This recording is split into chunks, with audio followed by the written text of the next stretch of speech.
শিশু আসিয়ার মৃত্যুকে কেন্দ্র করে অনেক ঘটনা এর মধ্যে ঘটেছে এবং পাশবিক নির্যাতনের ফলে তার মৃত্যুর পর যখন তার জানাজা হয় সেই জানাজাতেও অনেক লোক অংশ নিয়েছেন।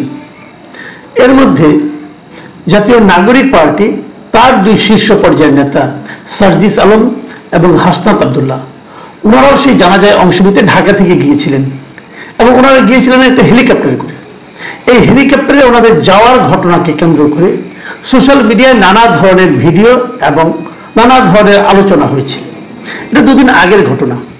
আমিও দেখেছি ওনারা একটা হেলিকপ্টার থেকে নেমে হেঁটে আসছেন এবং আমার কাছে মনে হয়েছে এটা কোনো ভাড়া করা হেলিকপ্টার নয়, এটা একটা সরকারি হেলিকপ্টার। পুলিশের হতে পারে, র্যাবের হতে পারে, অথবা আর্মিরও হতে পারে, বিমান বাহিনীর হতে পারে, আমি ঠিক জানি না কার। ওরকম দেখে মনে হয় যেটা ভাড়ায় যে হেলিকপ্টারগুলো চলে বাংলাদেশে সেগুলো এটা নয়। তো এটা নিয়ে যখন কথা হয় আমাকে অনেকে বলেছিল এটা নিয়ে যেন আমি কিছু একটা বলি করি, তো আমি আগ্রহ দেখাইনি। এই কারণে দেখুন আসিয়ার জানাজা তারা অংশ নিতে গিয়েছেন, যেভাবে পারেন গিয়েছেন। আমরাও কিন্তু অনেক সময় এরকম করি। যদি ভাড়া করা হেলিকপ্টার হতো আমি প্রশ্ন করতাম যে ভাড়া কত টাকা পেলেন, আমি যে প্রশ্ন সবসময় করি। তো একটু সরকারি হেলিকপ্টারে জায়গা পেয়েছে চলে গিয়েছে, এটা তো হতেই পারে। এটা নিয়ে কিন্তু আমার মানে কোনো বক্তব্য নেই। মানে ওখানে যাওয়াটা হলো ইম্পর্টেন্ট। একটা হেলিকপ্টার যাচ্ছে, সরকারের একটা হেলিকপ্টার, জায়গা আছে, যদি উনি রিকোয়েস্ট করেন যে ভাই আমাকে নিয়ে যাবেন তো নিয়ে যান, নিয়ে গেলো, এতে কোনো সমস্যা আমি দেখি না। কিন্তু কাজে এটা নিয়ে আমাকে অনেকে বলার পরও আমি এটা নিয়ে কোনো ভিডিও করিনি। এটা হতে পারে। এখন এটা তো ঠিক, আপনি চান আর না চান, আপনি মানুন আর না মানুন, পছন্দ করুন আর না করুন, এটাই সত্য যে জাতীয় নাগরিক পার্টি একটা কিংস পার্টি। মানে সরকারের সঙ্গে এই পার্টির সম্পর্কটা খুবই ভালো। সরকারের দিকে নানা ধরনের ছাড় দেয়। এরা কিন্তু এখনো নির্বাচন কমিশনের নিবন্ধিত রাজনৈতিক দল নয়। তারপরও যখন নাকি জাতিসংঘের মহাসচিবের সঙ্গে বৈঠক হয়, অনেক নিবন্ধিত পার্টি দাওয়াত পায় না, কিন্তু এরা দাওয়াত পায়। তো বোঝাই যায় সরকার এদেরকে পছন্দ করেন, সরকার এদেরকে নানা ধরনের সুযোগ সুবিধা দিতে চান এবং দিয়ে থাকেন। তো সেই জন্য তারা যাবে, এটা তো আমরা ধরেই নিয়েছি যাবে। আমরা তো এই সরকারকে এখন নিরপেক্ষ আমি মনে করি না। আমি মনে করি এই সরকার এই পার্টিটার প্রতি খুবই পক্ষপাতদুষ্ট আচরণ করে থাকে এবং হয়তো আগামীতেও করবে। যাক, সেটা অন্য প্রসঙ্গ, এটা নিয়ে আমি আগেও কথা বলেছি, হয়তো আগামীতেও বলবো। কিন্তু তারপরে আমি মনে করেছি এই হেলিকপ্টার কাণ্ড নিয়ে আলোচনা না করে ভালো। আমি আলোচনা করিও নি, আর আমি অত বেশি আলোচনা করতেও চাই না। এত বিষয় কোথায় পাই, এত বিষয় নিয়ে কিভাবে করবো? যাই হোক, কিন্তু এটা নিয়ে আজকেই আলোচনা করব। আজকে আলোচনা করবো কেন, যে গতকালকে এই সার্জিস আলম এই ঘটনাকে কেন্দ্র করে একটা ফেসবুকে স্ট্যাটাস দিয়েছেন। এই ফেসবুক স্ট্যাটাসটা পড়ে সত্যি বলতে গিয়ে আমার খুবই মন খারাপ হয়েছে। আমি ভাবতে পারিনি যে এই লোকগুলো এতটা ঔদ্ধত্যপূর্ণ আচরণ করতে পারে। আমি ভাবতে পারিনি, বিশ্বাস করেন আমি ভাবতে পারিনি। আমি শুনেছি যে সার্জিস আলম নাকি একসময় ছাত্রলীগের রাজনীতির সঙ্গে জড়িত ছিলেন এবং তার কথাবার্তার মধ্যে ওই ছাত্রলীগের লিডারদের মধ্যে যে ঔদ্ধত্যটা ছিল আমি তা দেখতে পেয়েছি। উনি মানুষকে জ্ঞান দেওয়ার চেষ্টা করেছেন। আমি কয়েকটা জায়গায় বিশাল উনি একটা স্ট্যাটাস দিয়েছেন এবং সেই স্ট্যাটাসের মানে প্রায় 550 ওয়ার্ডের মতো শব্দের মতো বিশাল স্ট্যাটাসের একটা উনি দিয়েছেন। উনি এখানে প্রথম থেকে বলেছেন, দেখুন শুরুটা কিভাবে করেছেন, চলেন সোজা সাপটা কিছু আলাপ করি। ওই যেটা নিয়ে আপনারা আলাপ করছেন সেই ফুটেজ নিয়ে, মানে এক ধরনের অ্যাটাকিং অ্যাটিটিউড, এটা তো ঠিক না। এটা উনি কার সঙ্গে কথা বলতেছেন? পাবলিকের সঙ্গে। তারপরে উনি নানা হয়ে বর্ণনা করলেন কিভাবে আসামিকে দ্রুত গ্রেফতার করতে হবে, কিভাবে এটা তাড়াতাড়ি বিচার করতে হবে, এই ব্যাপারে তারা কিভাবে সরকারকে বলেছেন, এই কথাগুলি আলোচনা করলেন। এবং উনি মানে ভাবখান এরকম যে উনি বলেছেন, অলস ব্যাখ্যা করেছেন যে আমার কারণেই হয়েছে তা না, হয়তো অন্যরাও বলেছে, কিন্তু উনি যে বলেছেন মানে বিশাল একটা কাজ করেছেন। কিভাবে আইসিইউতে গিয়েছেন, সিএমএইচে গিয়েছেন, দেখা করে চেষ্টা করেছেন, অনেক কাজ উনি করেছেন এই ব্যাপারে। উনি একাই করেছেন, আর কেউ করেনি বোধ হয়। এইভাবে উনি বলেছেন।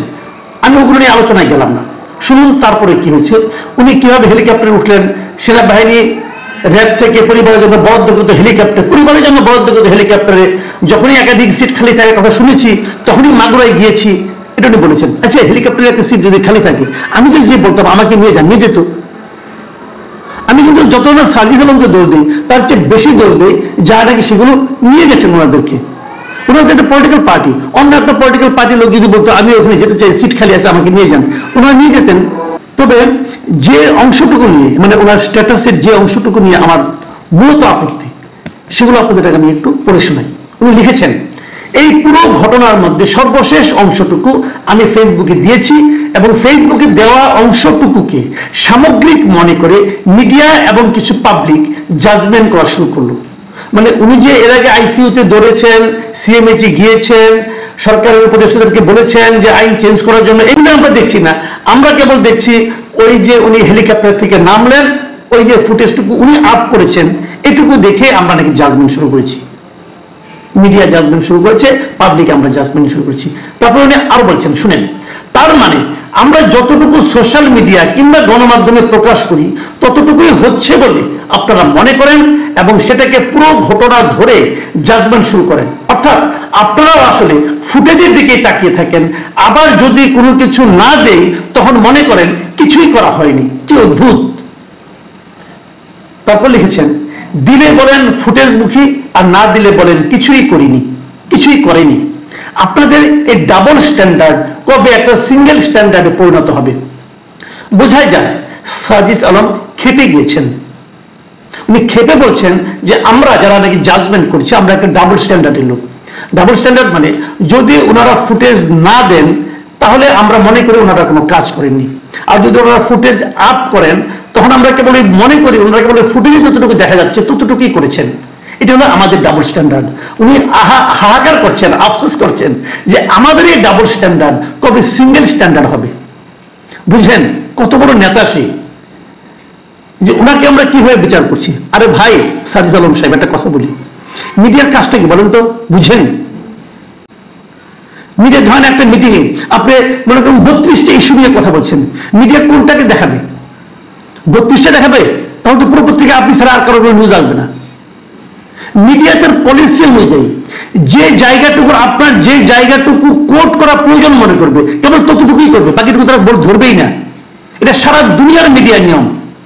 ধরেন মিডিয়া আলাপ বাদ দেন, আমি আপনার মিটিং শুনতে গেলাম, মিটিং শুনে বাসায় আসলাম, এসে আমার ছেলে আমার মেয়ে অথবা আমার ভাই আমাকে জিজ্ঞাসা করলো যে মহান নেতা সাজিদ আলম সাহেব কি বললেন, আমি কি আপনার পুরোটা ভাষণ ওনাকে নতুন করে শোনাবো? নাকি ওইখানে আপনি যা যা বলেছেন তার মধ্যে যে বিষয়টা আমার কাছে গুরুত্বপূর্ণ মনে হয়েছে অথবা যে জিনিসটা আমার কাছে বিতর্কিত মনে হয়েছে আমি কেবল ততটুকুই বলবো? এটাই নিয়ম। এটুকু না বুঝেই পাবলিক ফিগার হয়ে গেছেন। That is the problem. এটাই সমস্যা। সময়ের আগেই পাবলিক ফিগার হয়ে গেছেন। পাবলিক ফিগার হওয়ার জন্য যতটুকু ঘাত প্রতিঘাতের মধ্য দিয়ে যেতে হয় সেটা তো জান নাই, চট করে হয়ে গেছেন এবং মনে করছেন পৃথিবীর সমস্ত লোক আপনার প্ল্যান অনুযায়ী চলবে, আপনার চিন্তা অনুযায়ী চলবে। আবার এই ধীর স্থিরতা নিয়ে, এইটুকু সহ্য ক্ষমতা নিয়ে একটা পার্টিও খুলে বসেছেন, পার্টির নেতাও হয়ে গেছেন, সামনে নির্বাচনে যেতে ক্ষমতাও যেতে চান। সাজিদ আলম, দুনিয়াটা এত সহজ না ভাই। আরেকটু পরিশ্রম করতে হবে, আরেকটু ধৈর্য ধারণ করা শিখতে হবে, আরেকটু পাবলিককে আরো একটু সম্মান করা শিখতে হবে। সম্মানটা করতে ভুলে যাচ্ছেন বারবার। দেখেন আপনি আরো কি লিখেছেন। তিনি লিখেছেন ওই আপনারা একটা আগে পৌঁছার আগে ওখানে একটা রুমে বসেছিলেন, ওখানে বসে মোবাইল টিপেছেন, এটা নাকি কে ছবি তুলেছে, এটা দেখেও আপনার আপত্তি। আপনি বলেছেন ওই সময় কেউ ছবি তুললো এবং কালের কণ্ঠ একাধিকবারের মতো এবারও অপেশাদারিত্বের পরিচয় দিয়ে তাদের অনলাইন পোস্টে সেটা প্রকাশ করলো। কালের কণ্ঠ যেটা প্রকাশ করেছে সেটা অপেশাদারিত্ব। এটা বিচার করা আপনি কে ভাই? আপনি কে? আপনার বাবার দাদার বয়সের লোক কালের কণ্ঠে বসে চাকরি করে। আপনার যত বয়স তার চেয়ে বেশি বছর ধরে তারা সাংবাদিকতা করে, তারা জানে সাংবাদিকতা পেশাদারিত্ব কাকে বলে। আপনি সাজিদ আলম তাদের শিখাইতে আসেন না, শিখাতে আসেন না। দুদিন পরে আপনি যাবেন কালের কণ্ঠের কাছে, যখন নাকি কিংস পার্টির কিং না থাকবে তখন আপনি যাবেন একটা প্রেস লিস্ট দিয়ে, ভাই আমার প্রেস লিস্ট একটু ছাপিয়ে দেন। রাজনীতি করতে আসছেন, বড় কঠিন জায়গায় আসছেন। বললাম তো বিনা পরিশ্রমে গুরুত্ব পাওয়া শুরু করেছেন, তো এখন টের পান নাই দুনিয়াটা কেমন। আবার দেখেন আপনারা কি বলেছে, পেশাদারিত্ব শিখাচ্ছেন আপনি। এই আচ্ছা, নিজের বিবেককে জিজ্ঞাসা করেন, 1.5 ঘন্টা কোথাও বসে থাকলে অন্তত কয়েক মিনিট আপনার ফোনে নোটিফিকেশন চেক করতেন কিনা? যদি করেন তাহলে আপনাদের ওই ভিউখোর মনোভাব বন্ধ হবে। কবে পেশাদারিত্বে পরিচয় দেওয়া শুরু করবেন? এটা কোনো কথা? আপনি চেক করেন, সমস্যাটা কি? আমিও তো করি, সবাই করে। এখন ওই নোটিফিকেশন চেক করার পার্টটা যদি কেউ ছবি তুলে দেয়, দিতেই পারে, এটা তার ব্যাপার। ওটাগুলোকে কিভাবে দেখবো না দেখবো এটাও তাদের ব্যাপার। আপনি কি এগুলো নিয়ন্ত্রণ করার, আপনি কি এই ব্যাপারে নেগেটিভ মন্তব্য করার কে? আপনি শেষ কথাটা আপনি যে লিখছেন সেটুকু আমি পাবলিক একটু পড়ে শোনাই আমার দর্শকদেরকে। আপনি লিখেছেন, শুনুন, ঘরে বসে থেকে সোশ্যাল মিডিয়ায় জাজমেন্টের বড় বড় অ্যানালাইসিস কপচানো যায়, শব্দটা খেয়াল করুন, কপচানো যায়। কিন্তু যাদেরকে আপনারা সুযোগ পেলে নানা বিশেষণে বিশেষায়িত করেন, যে কোনো ফরম্যাটে, যে কোনো সীমাবদ্ধতা নিয়ে হোক না কেন, দিন শেষে তারাই মাঠে দৌড়ায়। আহারে, আপনারাই মাঠে দৌড়ান, আর সবাই মাঠে বসে বসে ঘুমায়, ঝিমায়। ভাই, নিজেদের এত বড় মনে করেন না। আহামরি কেউ কেটে কেউ হয়ে যান নাই, অথচ ভাবতে শুরু করেছেন। জীবনটা বড় কঠিন এবং রাজনীতিটা আরো কঠিন। সেই রাজনীতির পথে পা বাড়িয়েছেন। আর এত অসহিষ্ণু হলে চলবে? সবাই মাঠে দৌড়ায়, সবাই। আপনি সার্জিস আলম যতটুকু মাঠে দৌড়ান, তার চেয়েও 10 গুণ দৌড়ানো লোক এই দেশে বহু আছে, হাতে গুলা শেষ করতে পারবেন না। যার যার কাজ শেষে করছি, আপনি আপনার যে দায়িত্বটা, আপনার যে কাজটা, সেটাও আপনি করতে পারছেন না। আপনি এভাবে শেষ করেছেন। এরপর থেকে অনলাইনে এসব অ্যানালাইসিস দেওয়ার আগে অফলাইনে আমাদের জন্য অনুগ্রহ করে কিছু দৃষ্টান্ত স্থাপন করবেন।